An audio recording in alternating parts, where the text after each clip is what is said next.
साल पहले, 1.5 साल पहले जो हिंदू कोड बिल था, Hindu code bill uniform civil code का एक बड़ा हिस्सा था जो हिंदू समाज के बारे में था। उसको 4 कानूनों के रूप में नेहरू जी ने पारित करवाया, जिसमें से एक हिंदू मैरिज एक्ट है, एक हिंदू सक्सेशन एक्ट है। और यदि आज हिंदू समाज की महिलाओं को वो सारे अधिकार मिल पाए हैं जो हिंदू पुरुषों को मिलते हैं, तो उसके पीछे जिम्मेदार सबसे बड़ा यदि कोई एक व्यक्ति है तो वो डॉक्टर अम्बेडकर है। इसलिए भारत की महिलाओं को, आप जिस भी धर्म को मानते हो, मुस्लिम समाज पर यूनिफॉर्म सिविल कोड उस समय लागू नहीं करवा पाए वो, अब शायद वो भी होगा। और किसी भी समाज हो, हिंदू समाज हो, मुस्लिम समाज हो, कोई भी समाज, यदि उस समाज की महिलाओं के साथ बराबरी नहीं है तो राज्य की जिम्मेदारी बनती है कि वो कानून बनाकर बराबरी लाए। और ये विचार मुख्य रूप से अम्बेडकर जी का ही था, जिसकी वजह से आज हम यहाँ खड़े हैं।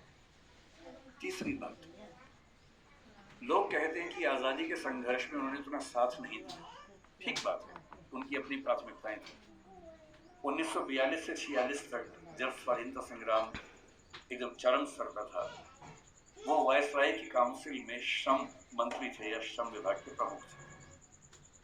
आज हम कहते हैं कि भारत में जो श्रम सुधार है, श्रम सुधार का मतलब किसी भी व्यक्ति को नौकरी में रखेंगे तो कम से कम इतना वेतन देना ही होगा। न्यूनतम वेतन बोलते हैं, मिनिमम वेजेस बोलते हैं। प्रोविडेंट फंड बोलते हैं कि जब कोई व्यक्ति रिटायर हो तो उसको कितना पैसा मिलता है एक साथ। यदि कोई व्यक्ति 8 घंटे से ज्यादा काम करता है, उसको अतिरिक्त वेतन मिलना चाहिए, ओवर टाइम की पेमेंट मिलनी चाहिए। ये सारे श्रम सुधार जिस व्यक्ति ने किए हैं भारत में, वो डॉक्टर अम्बेडकर हैं। इसलिए वो जिम्मेदारी केवल दलित समाज की नहीं है, देश की सारी महिलाओं की भी है, देश के सारे मजदूरों और नौकरी करने वालों की भी है।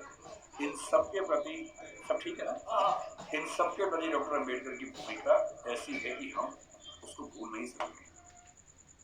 अंतिम बात, आपकी स्थिति को देखते हुए जल्दी खत्म करते, उनसे हमें क्या सीखना चाहिए, क्या सीखें उनसे? उनसे हमें मुख्य रूप से 3-4 बातें सीखनी है।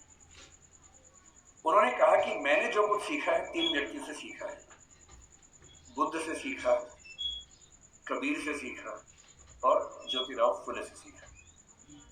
सच बात है कि उन्होंने अपनी माँ भीमाबाई से भी बहुत कुछ सीखा, क्योंकि माँ ने ही सिखाया था कि भूल के भी झगड़ा मत करना, पढ़ना। और उनकी जिंदगी में एक टर्निंग पॉइंट ये भी था कि जब उनकी माँ की मृत्यु हो रही थी तो कोई वैद्य उनके घर तक नहीं आए, क्योंकि वो अछूत महिला थी, तो वैद्य उनके घर में कैसे आ सकता। और तब उनको लगा कि मेरी माँ जिस रोग से मरी वो तो चलो एक दैहिक रोग था, पर ये समाज